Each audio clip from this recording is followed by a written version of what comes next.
Hey, deep divers. Yeah. Ready for a real head scratcher. Today, we're cracking open Morals and Dogma. Albert Pike's masterpiece. It's like the ultimate Sudoku puzzle for Freemasons, but with deeper meaning. And you know how much I love a good puzzle. But this one's got ancient wisdom, cryptic symbols. We're going to need a guide who speaks the language. It's not just the language, though. It's how Pike uses it. Symbols, rituals, even riddles, all pointing towards these, universal truths about, well, being human, I mean, one of the first things that struck me was his thing about equilibrium. It's like everywhere in this book. He's saying it's the key to understanding everything. Right. Pike wasn't just writing a Freemason manual. He was trying to decipher the universe's source code. And for him, that code was equilibrium, but not just things being equal, more like a seesaw, always moving, but coming back to that center point. exactly. Light and dark, good and evil, even knowledge itself. Look at how he talks about the tree of knowledge. Okay, yeah, this is where it gets all Garden of Eden-y. Humanity's been trying to turn it back into the tree of life for centuries, he says. What's he really getting at there? It's pretty brilliant when you think about it. He's saying knowledge, while powerful, can be dangerous if it's not balanced with, well, wisdom, not just knowing facts, but a deeper knowing of yourself, your purpose, like the whole deal. He calls it gnosis and says it's how we reach our full potential, that tree of life state. Right, but that feels awfully big, you know? Yeah. How are we supposed to achieve that? That's the question Pike tackles throughout Morals and Dogma. For him, Freemasonry wasn't just a club. It was a framework for that journey, to find that equilibrium. Like a spiritual boot camp. Where do I sign up? The tools are all around us, he'd say. He believed symbolism was a universal language, bypassing all the logic stuff and getting right to what resonates, you know? You're not talking about secret handshakes and hidden messages, are you? Well, it's easy to get caught up in the cloak and dagger stuff. But Pike was saying something much deeper. Those symbols, rituals, he believed they held the keys to unlocking ancient wisdom. So it's not about literally decoding the symbols, but understanding what they stand for. Exactly. They're like jumping off points for introspection, challenging your own beliefs, questioning everything. So Morals and Dogma is like his guidebook for understanding it all. Right. And one of the biggest symbols he keeps coming back to is the blazing star. Now, that one always seemed mysterious, even for a book about Freemasons. What's the deal with that? Well, like a lot of this stuff, it's open to interpretation, but Pike saw it as that divine spark everyone has inside them, that light of truth and knowledge. So our own internal compass on this quest for knowledge and balance. You could say that. The light that guides us to reach our potential. It's more than just a compass, though. Pike connects it right to the heart of Freemasonry. Remember how he was all about the universe working on this equilibrium? Oh, totally. Balance everywhere, he was saying. Yeah, and that included us, inside ourselves.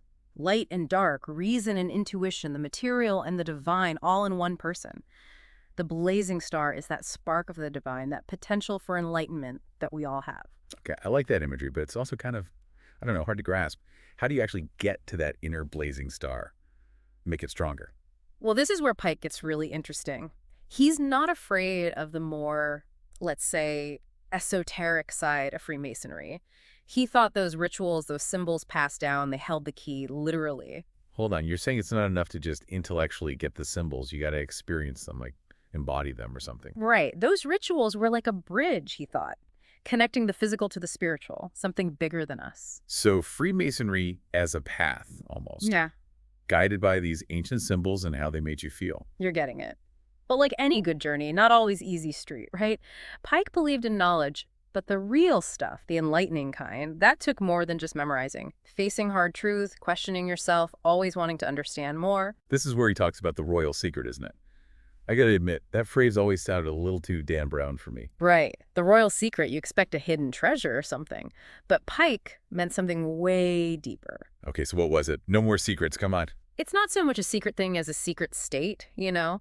A level of understanding you reach through looking inward seriously and always chasing truth. Less about what you know, more about who you become because of it. Exactly. Harmonizing those opposing forces inside yourself, the light and dark, reason and intuition, all that.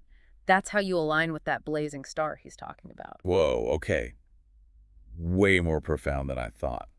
But if this royal secret is inside each person, how's that a Freemason thing?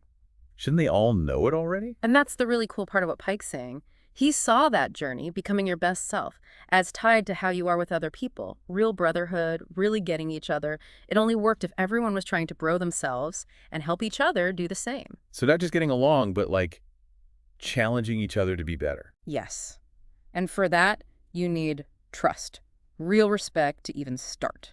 A space where it's okay to be vulnerable, ask the hard questions, all that. Makes you think about any group, even outside this, right? Are we letting people be their best, challenge A&D support, all that good stuff? Good question to think about. And Pike, in Morals and Dogma, he really gets into that. Go beyond just surface level, he's saying. Aim for something way deeper. Real connection can't happen unless we're all on that self-discovery path, trying to find that royal secret within. Absolutely. And he doesn't sugarcoat it. That journey's tough. Takes guts, sticking with it, and facing your own limits. It's like Morals and Dogma isn't even really just about Freemasons, huh? It's about living a better life, period. Dealing with all the messy stuff we're made of. And like any good instruction manual, it's got all these little details, hidden depths. That's why I'm enjoying unpacking this with you, by the way. Me too. And speaking of unpacking, we've only scratched the surface, haven't we? Equilibrium, the star, the secret. There's more. Oh, yeah. And next time, we're going even deeper into this morals and dogma thing. Good and evil, how knowledge can be both good and bad. And Pike's answer to finding balance when everything seems out of control. And we're back. Deep divers, still submerged in the sea of wisdom that is Albert Pike's Morals and Dogma. Before the break, we were talking about how this book is like a blueprint for a more fulfilling life. But let's be honest, it's not exactly a set of IKEA instructions, is it? It certainly requires a bit more assembly and interpretation, but that's part of what makes it so rewarding. Pike challenges us to grapple with these big, complex ideas about the nature of good and evil, the power and peril of knowledge, the search for meaning in a seemingly chaotic world. Okay, so let's talk about chaos. Because Pike seems to suggest that there's an underlying order to the universe, even in the midst of all the messiness of life. Exactly. Remember his obsession with equilibrium. That wasn't just about finding balance in our personal lives. Pike believed that the entire universe operates on these principles of balance and harmony. So even when things feel chaotic, even when bad things happen, there's a bigger picture, a cosmic dance that we're all a part of. That's how Pike saw it. And he believed that understanding this cosmic dance, recognizing our place within it, was essential for achieving true enlightenment. Okay, I'm going to need a little help wrapping my head around this one. How does this idea of a cosmic dance, this universal equilibrium, actually play out in our everyday lives? Well, let's go back to the tree of knowledge for a moment. Pike uses this symbol to illustrate the duality of knowledge itself, its potential to both enlighten and mislead us.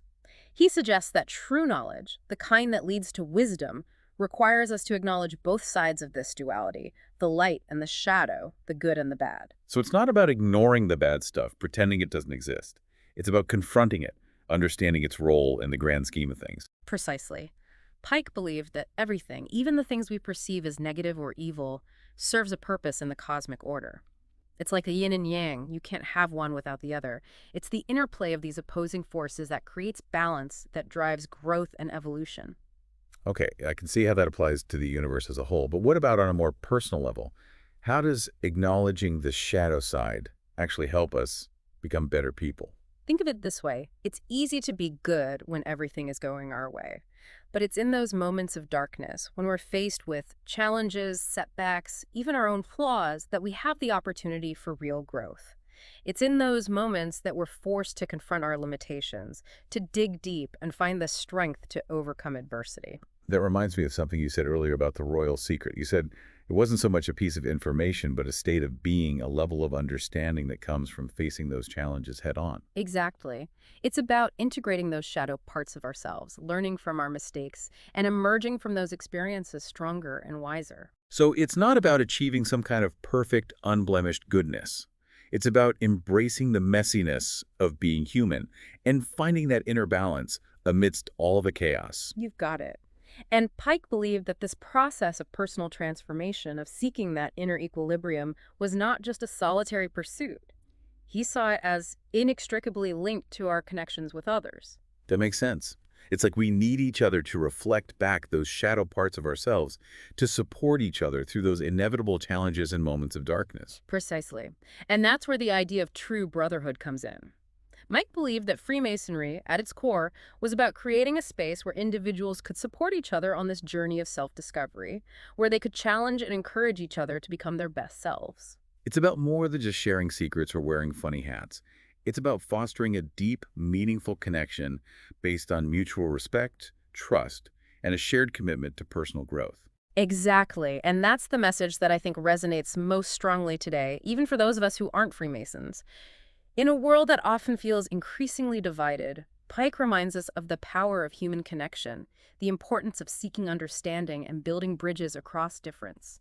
It's a powerful reminder that we're all in this together, that we all have the potential for both darkness and light within us.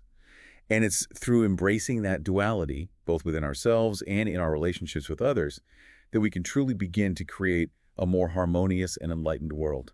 Couldn't have said it better myself. Well, there you have it, deep divers. We've journeyed through the labyrinthine pages of Morals and Dogma, explored its hidden symbols, and unpacked its profound insights. And what have we discovered? That this book is more than just a guide to Freemasonry. It's a roadmap to a more fulfilling and meaningful life. A life lived in balance, in pursuit of knowledge, and in service to something greater than ourselves. It's a journey worth taking, even if it's not always easy. And on that note, we'll leave you with this final thought from Albert Pike himself. What we have done for ourselves alone dies with us. What we have done for others and the world remains and is immortal. So go out there, deep divers, and make your mark on the world. Until next time, keep seeking, keep questioning, and keep diving deep.